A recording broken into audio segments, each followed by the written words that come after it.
So in this dizzying array of everything that you can find online about preparedness, it can be pretty easy to get lost.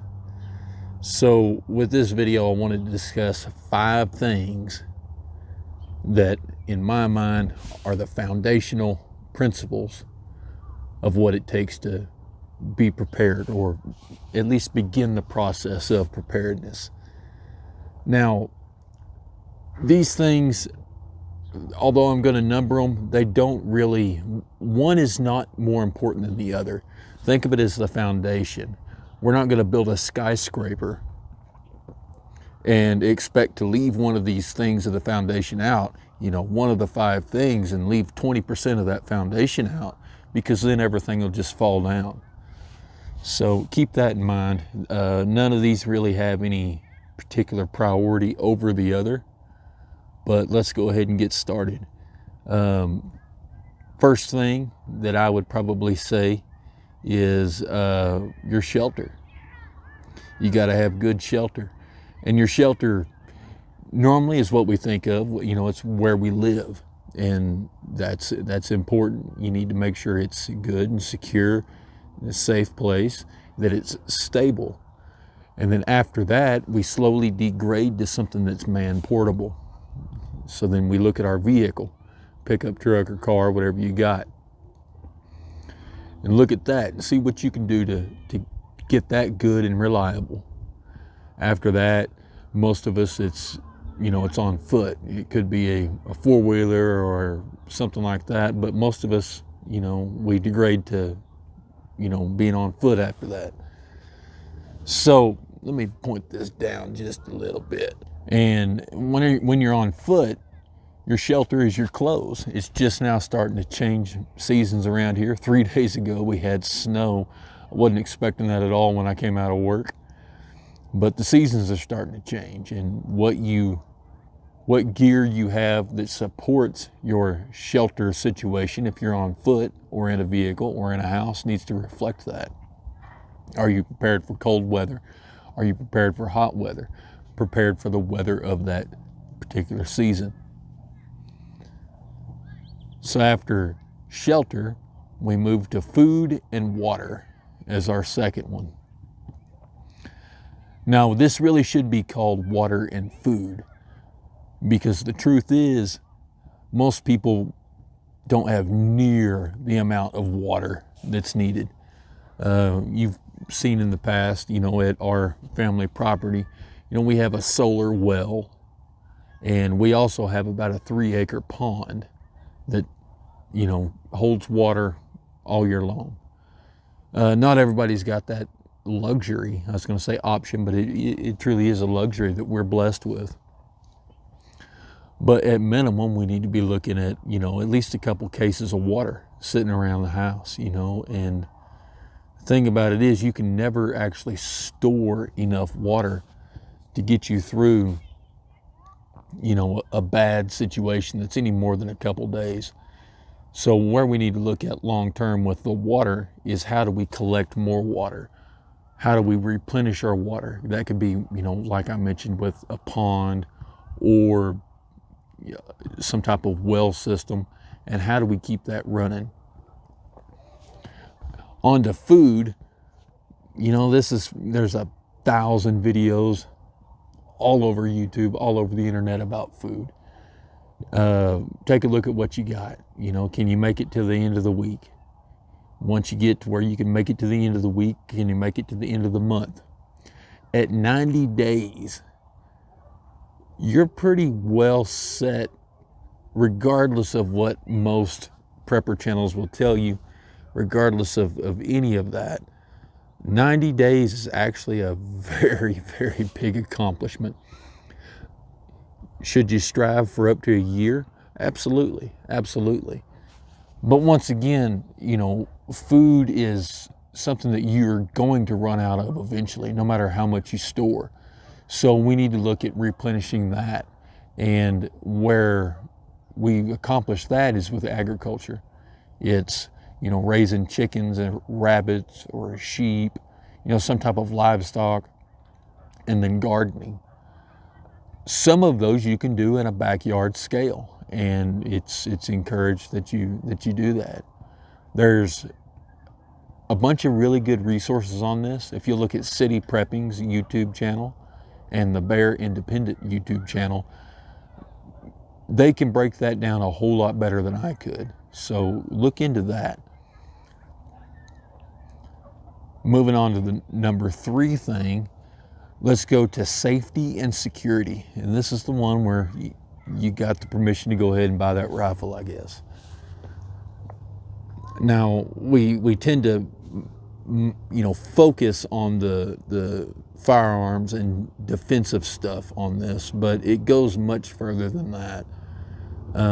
We just simple, what is your neighborhood that you live in like? Is it a place that you probably need to try to, get your family into something better? I remember whenever my wife and I when we were first started to become a family, we lived at these, cheap apartments, and, we had money running out of our ears. Our rent was stupid cheap. And, we enjoyed having that money, but it came evident pretty soon that, this isn't a place where we need to be raising the kids. And so we had to, make this decision to go ahead and get out of that place. So look at that, look at, what can you do to improve the area that surrounds you as far as security. And, the obvious stuff, a well-lit area around your house, and, door locks, and, glass doors only keep out I was going to say they only keep out the flies, but they don't even do that. Is every entryway into your house, is it a solid glass door? I don't know why people are, a lock on a glass door will never make much sense to me. Keeping an eye on your neighbors, look out for them, and be aware of what all's going on in your neighborhood.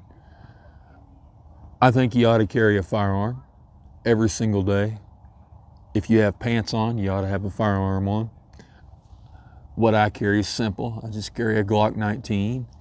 As far as rifles go, just a regular old AR-15, nothing fancy. We can get into that some other time, but there's a little bit of, decision making that you need to make based on the other people that are involved with you. And other people becomes a security thing too, safety and security. The people that you associate yourself with.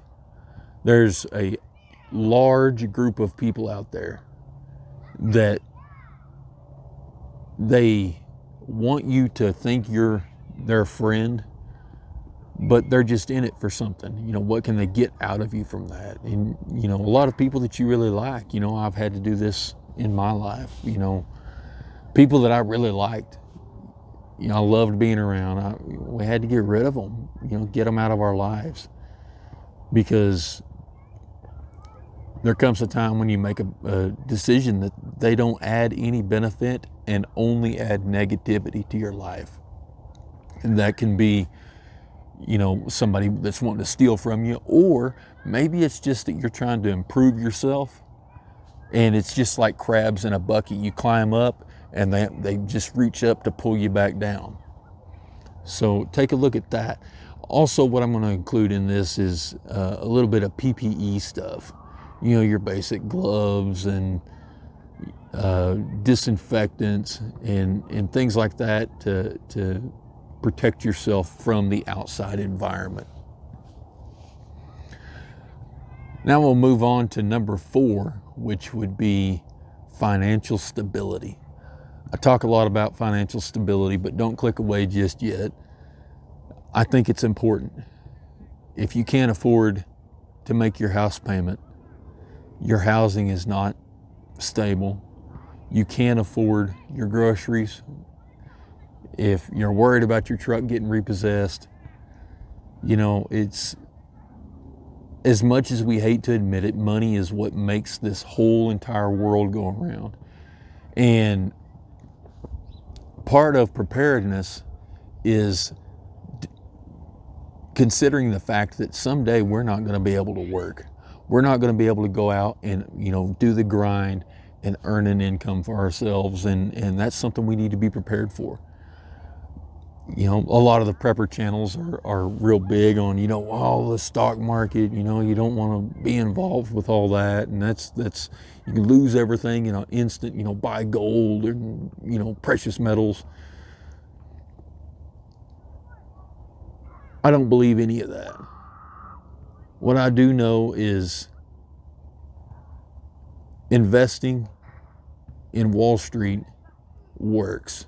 It has worked for decades, and people become billionaires. And if you're a little afraid of it, that's fine. You should be. But you need to educate yourself about it. Learn more about it.